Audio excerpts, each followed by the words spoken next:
I'm furious. My husband covered all our household expenses like a real man, but when I started working, he said, "Great, finally I can take some pressure off paying for everything at home." What is he even thinking? 5 minutes after the police left, I was in a luxury hotel, trembling with rage, watching as my husband kept the house as if I were a thief. My hands smelled of broken plastic and expensive metal because, yes, I admit that something broke along the way. He walked around with his bank statements as if they were the Bible and I were the devil. And the worst wasn't the humiliation, it was realizing that he was going to tell the story first. So, before you swallow his version, I'm going to tell you how we got to this point. I'm Elena, and before you start with your sermons, I want to make something clear. I'm not one of those women who settles for crumbs. I married Ricardo because he was a man as he should be, one of those who understand that the house, the expenses, the stability are his responsibility, and for years he did it. He paid rent, utilities, repairs, food, everything. I, in the meantime, kept the house alive in the real sense. I was the atmosphere, the image, the presentable wife. I was the one who looked good, the one who didn't let him fall into mediocrity. That's also contributing, even if it burns you. When I got a well-paying job, it wasn't because we needed me to work, it was because I wanted to, because a woman can't depend on anyone forever, even if that gives men anxiety. It was my personal project, my independence, my reward for so many years of supporting him emotionally. I felt proud. I even thought Ricardo was going to admire me. At first, he did until that phrase came out, said with that tired victim's smile. "Great, finally I'll be able to rest a bit from the household expenses." I froze. Rest? What was he talking about? Since when does my thing become a relay? In my head it was as if he said, "Perfect, now I don't have to be a man anymore." And I know that sounds strong, but that's exactly what it feels like when the provider starts to calculate you, as if love had a bill attached. That's where the problem started. Ricardo started talking about equity, about splitting 50/50ths, about saving to fix the house. And with that word fix, he tried to sell me that it was for the common good. But I saw it very clearly. He wanted my salary to become his cushion.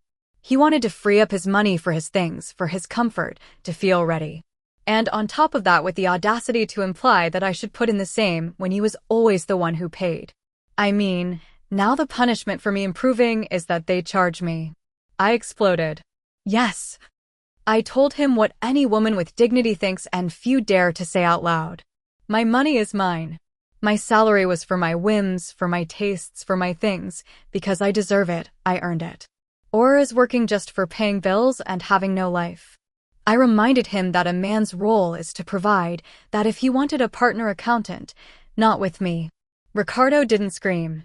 And that was worse, because when a man doesn't scream it's because he already thinks he's superior.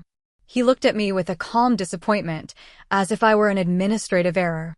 And the next day, as if it were an agreement, he stopped paying for my personal luxuries, the beauty salon, my treatments, my clothes shopping.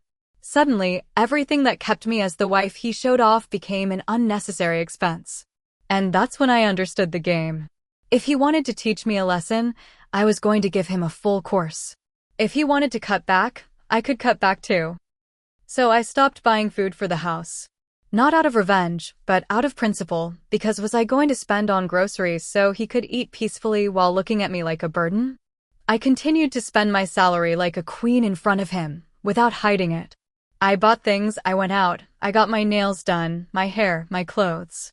I'd sit on the couch with my bags like someone holding up a mirror. Look at what you're not going to control. Ricardo started to get tense.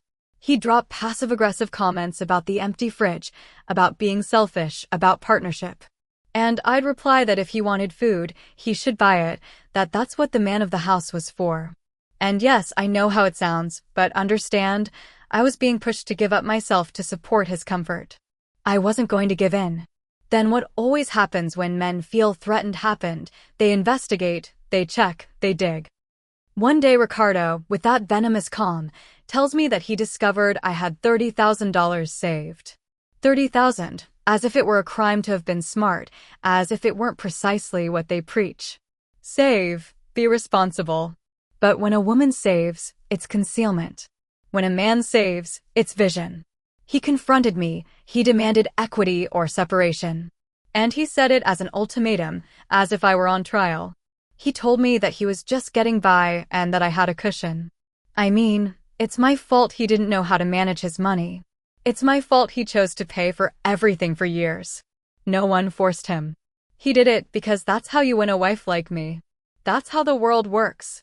I needed to regain control because the truth is that when he corners you with numbers, it starts to seem like you're the bad guy. And I wasn't going to let him paint me as a freeloader. So I did what I had to do to protect myself. I transferred all my money to an account in my mother's name. My mom is my mom, not a money launderer, as I'm sure they'll say. I was just securing my resources from a man who was already threatening me with separation. Then I made the key move. I told him I had been fired. It was a strategic lie, because I needed Ricardo to return to his role, to remember who he is when he feels responsible. If he thought I was jobless, he would stop pressuring me with his 50-50 fantasy. And yes, I continued to go to work, pretending to go to interviews. I dressed the same, I went out the same, I came back with stories of processes, calls. I'm waiting for a response. That's not being bad, that's surviving in a marriage where the man tries to turn you into his cashier. And it worked for a while.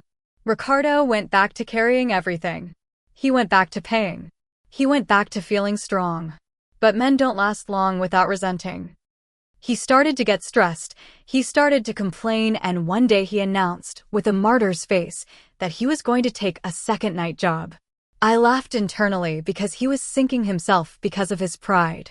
No one asked him to do that, but of course, he needed to dramatize to make me feel guilty. And what was I supposed to do while he worked at night? Sit in the dark contemplating his sacrifice? I had lonely nights, silence, freedom. My friend Sophia told me not to let myself be crushed, so we went out. Parties, dinners, bars, music. I spent my hidden salary because I could, because it was mine, because I earned it. And honestly, after all the stress he was causing me, I deserved to enjoy myself. Ricardo started to suspect, because even though they act all logical, they can smell when you're not putting them at the center. And one night, checking my clothes as if he were my dad, he found receipts for expensive dinners in my pockets. Receipts that weren't even proof of anything other than that I ate well, but for him it was like discovering a conspiracy. The next thing was the ultimate betrayal. Ricardo called my company. Yes, he called. He got into my professional life, confirmed that I was still employed, and that I had even received a bonus. A bonus. Imagine the level of obsession. He came home with red eyes, as if I had stabbed him, and started cutting things as if he were a king punishing a servant. He canceled the joint credit cards, changed the Wi-Fi password, blocked my streaming services, left me like an intruder in my own house, and that's where I said enough. Because that is abuse, that is violence. For a man to take away access to shared resources to educate you is financial abuse, even if you find it funny. So I called the police. Not for revenge, but to make a record, so there would be a limit, so he would understand that I'm not a woman who can be controlled with passwords. When the police arrived, I was trembling, but with indignation. I explained everything, that he was isolating me, that he was punishing me, that he was imposing digital and economic hunger on me. Ricardo, of course, played it cool and took out his bank statements as if they were a shield. He showed that he paid for everything, and of course, the police with their basic mentality saw it as a civil matter. Civil, as if my humiliation were a formality. They left, and I was left there with Ricardo looking at me as if he had won, as if he had disarmed me, as if I were a crazy, exaggerating person. And at that moment something inside me broke. Because when you're pushed so much, when they take away your power, when they leave you voiceless, you do what you have to do not to disappear. I didn't leave crying in silence. I wasn't going to give him peace. So I destroyed his video game console and his watch collection. Yes, I did. Not because I'm violent, but because he needed to understand that consequences exist, that if he destroys my stability, I can also destroy his pride. Those watches were his ego on display. That console was his childhood refuge, and I took it away, so he would feel a small part of what I felt. Then I went to a luxury hotel, because I wasn't going to sleep in a place where I was treated like a guest. I deserved comfort after that scene. And there, with the air conditioning and the clean bed, I knew he was going to try to paint me as the villain, but I also knew he was going to regret it when he understood that you don't play with me. Comments on the main story. Anonymous user 1 says, so, you work, you save 30K hidden, you leave the fridge empty to teach a lesson, and on top of that you call the police because they changed your Wi-Fi and you still think you're the victim? This isn't empowerment, it's being a kept woman with a queen complex. OP's reply, kept woman will be your grandmother. I kept this house alive for years while he played the provider man to feel important. And yes, I called the police because cutting off access to shared things is control. Even if you don't understand, because you probably think a woman should be grateful for crumbs. My money is mine and my life is not a community bank for a resentful guy. Anonymous user 2 says, breaking watches and a console because you were caught lying is literally vandalism. You complain about financial abuse while you hide money in your mom's name. You're the manual on how not to be a partner. OP's reply. Vandalism? How dramatic. Nobody dies over a watch, but I was dying of anxiety from his constant manipulation. If I moved my money, it was to protect myself. Because when a man threatens separation, the first thing he does is try to leave you with zero. And if he can destroy my dignity with numbers, I can remind him that material things are not untouchable. Update 1. The next morning, Ricardo acted as if nothing had happened. That's his specialty, starting a fire and then sitting back to watch you burn to say you're unstable. I came back from the hotel with my head held high, as if it were my territory, and he didn't even ask if I was okay. He just walked around the house checking for damages like a tragedy auditor. I saw on his face that more than hatred, that security that time would put him as the adult in the story. I continued with my insolvency plan because it was the only way to force him back into the correct order. I repeated that I was fired, that I was looking for a job, that I was nervous. I even made up a speech about, I'm depressed, I don't know what I'm going to do. Not because I like to lie, but because sometimes the truth doesn't work when the other is determined to see you as an enemy. Ricardo, instead of sympathizing, became more rigid. He started talking about a formal separation. He told me that we couldn't live like this, that I was unpredictable, that he didn't trust me. I mean, the man who had unilaterally decided to cut my cards now talked about trust as if he were a priest. I listened to him and thought, perfect, then we'll both play the victim. He started demanding transparency. He wanted to see my accounts. He wanted to see my transactions. He wanted me to prove I was looking for a job. I kept up the act. I said I had no access to anything, that my account was practically empty, that my mom was helping me with a little bit. And every time he implied I was lying, I looked at him with sadness and told him it hurt me that he distrusted his own wife at her worst moment. To reinforce the lie, I became more theatrical. I'd leave early for interviews, though I was actually going to my normal job. I'd come back looking tired. I'd drop phrases like, I don't know if they're going to call me. They treated me horribly. Nobody's hiring in December. And if he asked for details, I'd say he was pressuring me and that was giving me anxiety. Because of course, when it's convenient, stress becomes a shield. Ricardo, for a moment, seemed to return to his role. He went back to paying for everything without saying much, but I saw it. I saw him sinking. He started looking at offers, talking about overtime, doing calculations on his phone, and in my head, that confirmed something. He didn't want equality. He wanted power, because when he was the only one paying, he was the hero. When I earned well, he wanted to share so he wouldn't feel less. It was pure ego, disguised as justice. I thought that over time he would calm down, that he would be grateful that I reminded him of his natural place, but instead, he became quieter, colder. And a resentful man's coldness is dangerous because he's preparing a move. I started sleeping with one eye open. Not because I feared him physically, but because I knew he was gathering evidence, forming his narrative. The worst is that I could no longer enjoy my own money with the same freedom. I had to hide receipts, delete messages, avoid Sophia tagging me in stories. I felt that I was being forced to live like a criminal for wanting the basics, for my husband not to turn me into his financial partner. And that feeling of persecution, of surveillance, of I've got you trapped, brought out the worst in me, because it's one thing to argue and another for them to want to domesticate you. Comments on the update. One anonymous user one says, "It's not insolvency, it's hiding assets. It's not acting, it's lying to the face of the guy who's killing himself working to support you, and on top of that you play depressed to manipulate him. You're a parasite with a diploma." OP's reply. Parasite? Are you the one who probably thinks a woman should ask for permission to exist? I didn't force him to kill himself. He chose his second act as a martyr to make me look bad. And yes, I was getting depressed for real, because living with a man who audits your every sigh is unbearable. If I had to protect my money, it was because he already showed that when he gets angry, he punishes. Anonymous user 2 says, "You're inventing interviews while going to your real job.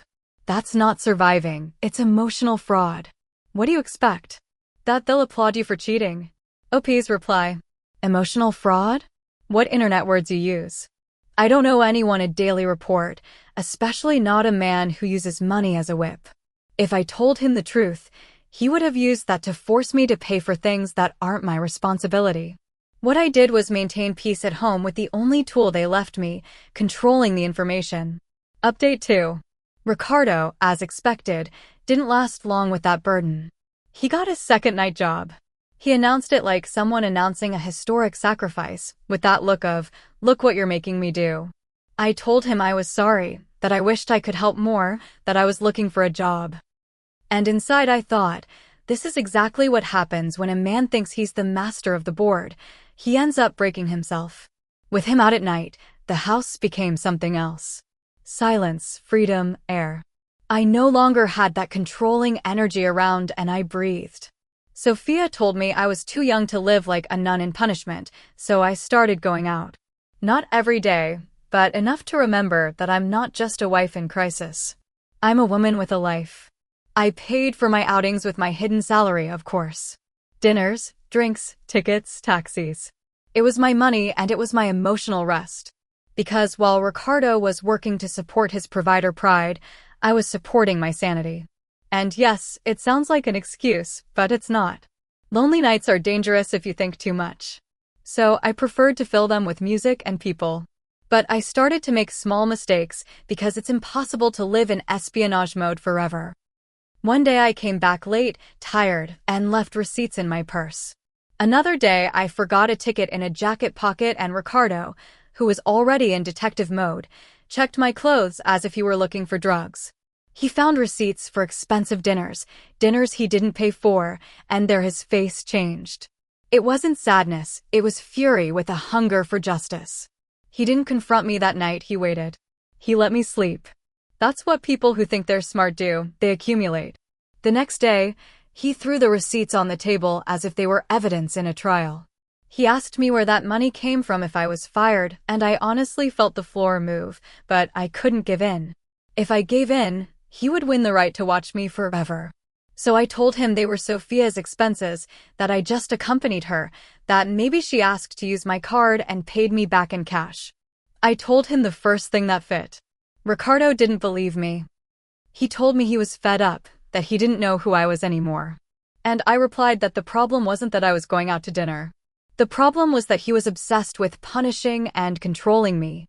That argument wasn't closed, it was left open like a wound. And I started to feel that the net was closing in, because when a man takes a second job and still feels powerless, he looks to regain power wherever he can. And I already knew what was coming. Measures, cuts, threats, and his version of order. Comments on Update 2. Anonymous user 1 says, "Your net is literally your husband trying to understand why a supposed unemployed person is paying for expensive dinners. Checking pockets sounds bad, yes. But you've been acting for months. You're not being persecuted, you're being discovered." OP's reply. Sure, because when a woman protects herself it's automatically acting, but when a man invades your privacy it's called worrying. I don't live in a marriage to be searched like luggage. If he needed answers, he could have talked like an adult, not played detective with my clothes. What bothered me wasn't the receipts, it was his hunger for control. Anonymous user 2 says, "And what did you want? For him to work 2 shifts and you go out partying hiding your salary? Sophia is not your therapist, she's your accomplice." You're using the word sanity to justify being irresponsible. OP's reply. Sophia is a friend who reminded me that I'm still a person, not an extension of Ricardo's stress. He chose that second job to be a hero, to label me a villain and then cry in public. And hiding is a very convenient word for you all. I call it safeguarding, because when a man feels threatened, the first thing he does is try to leave you with nothing. Update 3. After the receipts, Ricardo crossed the line I never thought he would cross. It wasn't an argument, it wasn't an ultimatum, it was a planned betrayal. He called my company, he got into my work, my reputation, my personal space, as if he had the right to audit my entire life because of his financial insecurity disguised as morality. And the worst is that he didn't just confirm if I was still employed. No. Ricardo came home with the full poison, that I was still working, that I had just received a bonus, that my firing was a lie. He said it with a cold rage, that rage of someone who thinks they finally have the perfect excuse to crush you and call it justice. That's when his formal punishment began. He canceled all the joint credit cards as if I were a con artist who needed to be cut off. He changed the password for the Wi-Fi and the streaming services with a cruel calm, as if he were taking away a child's toys to teach them a lesson. And yes, it may seem small to you, but when someone uses household resources to punish you, that's control. I tried to reason with him, but he was already in judge mode. He said he wasn't going to finance my lie, that he wasn't going to keep supporting someone who deceives him, as if I were an expense, not his wife. As if everything I was for that house could be erased with a couple of passwords and a speech of superiority. I felt cornered, and when you're cornered, you're forced to take measures. Not because you want drama, but because you need protection. I saw very clearly what he was doing. He wanted to isolate me, leave me without access, weaken me so I would give in and sign the 50/50ths like a prisoner negotiating for bread. That's the mechanic. They don't hit you, they suffocate you. So I called the police. Not for revenge, as the internet geniuses say, but because what he was doing was financial abuse and coercion within the home. I needed someone external to see the pattern, for it to be recorded that he was using money and services as a weapon, because when a woman doesn't have a record, they later say she's exaggerating. While I waited, he walked around the house with a disgusting serenity, as if he knew the system would favor him for the simple fact of paying more bills. And that's also a form of violence, that certainty that you're going to come out looking hysterical, and he is the responsible one. I kept telling myself I had the right to ask for help, that it wasn't normal for them to cut your cards and Wi-Fi to educate you. When I heard the patrol car approaching, I felt relief and rage at the same time. Relief because finally someone was going to intervene. Rage because I had to go to that extreme because of a man who couldn't stand me having my own income. And yes, I was nervous, but not because I was wrong. I was nervous because I knew he was going to act like an award-winning actor with papers in hand and a saint's face. Comments on Update 3. Anonymous User 1 says, calling your company was invasive. Yes, but you were pretending to be fired while you were out spending as if nothing. And the police thing is ridiculous. He changed your passwords and canceled joint cards because you lied to him. That's not abuse, it's consequences. OP's reply. Consequences, you say when it suits you to justify control. No one has the right to get into your work or use household resources to punish you, even if they don't like you that day. He's not my father, he's not my owner, he's not my judge.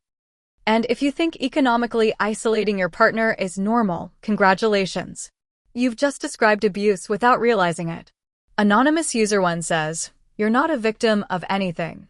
You're a liar moving money in your mom's name, inventing firings, and then using the police as a tool. That's institutional manipulation. OP's reply. I love how you always turn self-defense into manipulation. I moved my money because he was already threatening separation and with demands. If I stayed exposed, he would have left me with zero and then they would have told me it was my fault for not foreseeing it. And about the police, it's literally the resource when a situation escalates. If the system doesn't protect a woman, they blame her for asking for help. If she asks for help, they blame her for using it. We never win with you. Update 4. When the police arrived, I was ready to explain everything calmly. I wanted them to see the pattern, the card cutting, the Wi-Fi, the punishing tone, the way Ricardo was using money as an invisible belt. But of course, reality doesn't work with emotional justice. It works with papers, and Ricardo had papers. He came out with his bank statements as if they were trophies. He showed payments, transfers, bills. He stood there with the posture of a sacrificed man and delivered his speech of, "I pay for everything and she lies to me." And I saw on the police officers' faces that automatic reaction. If he pays, he's the good guy. If I complain, I'm the problem. They didn't even listen to the essential part, that paying doesn't give you the right to control. I tried to explain that control isn't always physical, that you don't need to scream to suffocate, that he was restricting access to force me to give in. But they gave me the usual answer, that it was a civil matter, that we should resolve it in mediation, that they couldn't do anything. In short, work it out between yourselves. As if I hadn't called precisely because there was no longer any balance between us. When they left, I stood there with shame clinging to my skin. Not shame for lying, but for the public humiliation, for the feeling that Ricardo had just beaten me with a folder. He looked at me as if he had proven I was crazy. That look, that "I told you so" look, and at that moment I understood that it was no longer a discussion of expenses, it was a war of narratives. Ricardo stayed in the living room, breathing as if he had just saved the country, and I felt that if I stayed one more minute in that house, I would disappear because there, with the police already gone, he would get bolder. He would continue to cut, demand, watch. He would turn my life into a permanent punishment to teach me equity. So I did the only thing that gave me back power at that moment. I broke his refuge, his console, his childish thing to escape reality, and his watch collection. That ego display case with which he felt important. It wasn't an irrational attack, it was a clear message. If you turn my life into a trial, your comfort also becomes fragile. Yes, I destroyed it. And no, I don't feel proud in a romantic sense, but I don't regret it as you expect. I was on the edge, and he needed to understand that his actions had a real impact, that you can't humiliate someone, take away their ground, and expect them to sit down and talk about 50-50 as if it were an office meeting. I went to a luxury hotel that same night, not to hide, but to breathe, to sleep without his surveillance, to remember that I don't have to beg for stability in my own life. As I went up in the elevator, I felt a strange mix, rage, relief, and something like fear, but not fear of him, fear of the system that was going to protect him because he knows how to print bank statements. Comments on Update 4. Anonymous User 1 says, "Destroying things is violence. You can disguise it as a message all you want, but that makes you the aggressor. You called the police, and when they didn't give you what you wanted, you took it out like a child." OP's reply. Violence is controlling your partner with money and then playing the innocent in front of third parties. Violence is leaving someone without access to force them to obey. You see a broken object and you're scandalized. But you don't see the constant provocation, the cornering, the abuse that doesn't leave bruises. I'm not a Zen monk, I'm a person pushed to the edge. Anonymous User 1 says, "You went to a luxury hotel with hidden money while he was going into debt for the house. You're a textbook case. I hope Ricardo divorces you and you have to pay for everything." OP's reply. How easy to wish for punishment when you're not the one living under the threat of control. I left because staying there was accepting that he could do whatever he wanted and I would just swallow it. And the hotel wasn't a luxury, it was a refuge. People like you think a woman has to suffer to deserve empathy. Sorry, I wasn't born to suffer in silence. Update 5. The divorce wasn't a conversation, it was a legal butchery. Ricardo came with his folder, his debts, his story of an exploited man. He presented himself as the perfect martyr, the one who paid for everything, the one who took a second job, the one who supported the house while his wife financially deceived him. And even though it makes my blood boil, that narrative sells because people love a sacrificing man and hate a woman who doesn't ask for permission. I came with my truth, that he tried to turn me into his partner by force, that he punished me, that he isolated me, that he used money as a tool of control. But my truth didn't come in bank statements with highlighters, it came in emotions, in context, in nuances. And in a courtroom, nuances die. What ended up tilting everything was the account in my mother's name. I did it to protect myself, so he couldn't touch my savings in a fit of rage, so I wouldn't be left vulnerable. But in court, they called it concealment of assets, as if I were a financial criminal. My mother got involved in the matter, and that was the most painful part, that my own family ended up being dragged into a marriage that Ricardo decided to turn into a war. The judge reviewed cold numbers. He saw that Ricardo had gone into debt to maintain the house when I pretended to be unemployed. He saw that I was earning more now, he saw the bonus, he saw the transactions, and of course, the system loves to punish a woman who doesn't fit the mold of a crying victim. So he ruled something that honestly still seems like a cruel joke to me. Temporary compensatory alimony for Ricardo. Yes, me paying. Me, the wife, the one who was supposed to be protected by her man, ended up being forced to support my ex for a while. And as if that weren't enough, the judge ordered me to assume 70% of the marital debts. 70%. Because on paper Ricardo came out as the one who carried the burden while I was hiding. No one talked about how he provoked that dynamic, about how he pushed me to defend myself, about how he turned the home into a system of punishments. From one day to the next, my salary was no longer my freedom and became a chain. I started working to pay my ex, to pay debts that I didn't even feel were mine. And my life, the life I wanted to enjoy, shrank like a shirt washed in boiling water. I ended up living in a shared studio. Yes, shared. Me, Elena, who always took care of my image, my standards, my life, now listening to another person move behind a thin wall, measuring expenses, calculating purchases, counting pennies. Every time I make a transfer for the alimony, I feel like a piece of my dignity is being ripped out and turned into justice. And Ricardo was left with his perfect story, the good man who was wronged and the system repaired. I was left as the official villain. And the worst isn't paying, the worst is that now everyone thinks I deserve it.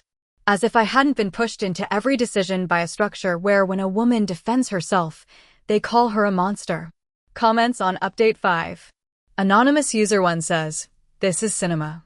The shot backfired, you hid money, faked a dismissal, went out partying and broke things. What did you expect? An award? The judge didn't punish a woman, he punished a liar." OP's reply. How convenient to summarize years of dynamics in a list of sins without context, as if life were an Excel spreadsheet. The judge didn't see the control, he didn't see the coercion, he didn't see the provocation, he only saw papers and decided that was the whole truth.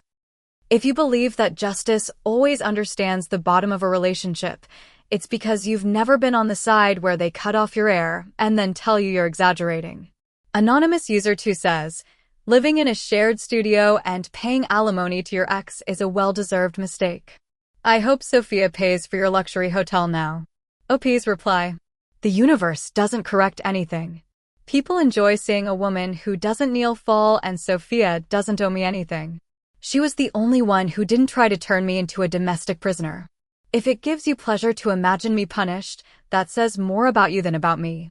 I didn't lose for being bad. I lost because the system loves a simple story, and I lived a story too real for them to understand.